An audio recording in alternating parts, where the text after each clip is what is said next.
Parmi les suspicions, frère Youssef, ils disent qu'il y a diverses sources et nous avons répondu à cela. Oui, Parmi les suspicions liées au livre de la Genèse aussi, ils disent que des chapitres 1 à 11, ce n'est ni une histoire réelle, ni des événements réels, mais des événements symboliques, épiques, mythiques, qui ne méritent pas de faire partie intégrante de l'inspiration. Comment leur répondre? alors malheureusement, celui qui a fait référence à l'époque de Noé et au déluge et ce qui est arrivé au temps de Noé, qui a fait référence à ça?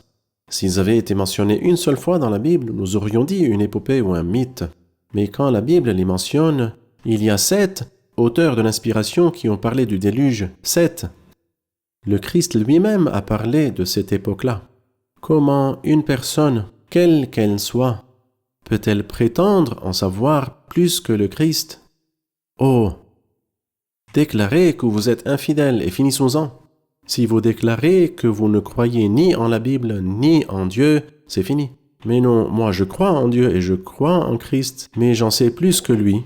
C'est une tragédie à tout point de vue. Le Christ a fait référence à Adam et Ève. Le Christ a fait référence à Adam Quand et il a Ève. dit le Créateur au commencement a fait l'homme et la femme, c'est il vrai. a approuvé le livre de la Genèse Exactement. dès les premiers chapitres. Parfait. Exactement. Parfait. Et il a affirmé l'histoire du déluge. Et il a fait référence à l'époque de Noé. Exactement. En ce qui concerne l'histoire du déluge, ils disent aussi que le déluge était un événement, si c'était réellement produit, que c'était un événement local et non pas global. C'est-à-dire dans une certaine zone géographique, il n'y a rien qui s'appelle l'ancien monde fut submergé par l'eau et périt. Avez-vous un commentaire à ce sujet? C'est triste et malheureux.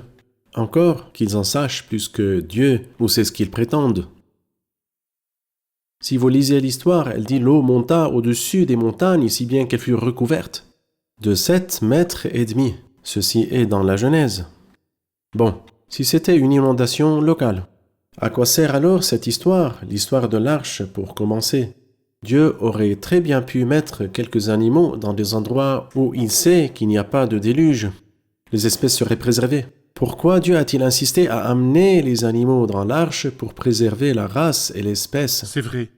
Ensuite, il fait référence, comme vous l'avez déjà dit, dans 2 Pierre chapitre 3, il nous dit dans ce chapitre que l'eau a submergé le monde et le monde ancien a péri, tout entier. le monde entier. Et également, le ciel et la terre actuelle sont gardés pour le feu par la même parole de Dieu. Pour le jour du jugement et la perdition des hommes impies, Dieu dit « Je n'amènerai pas d'eau, mais je brûlerai la terre par le feu ».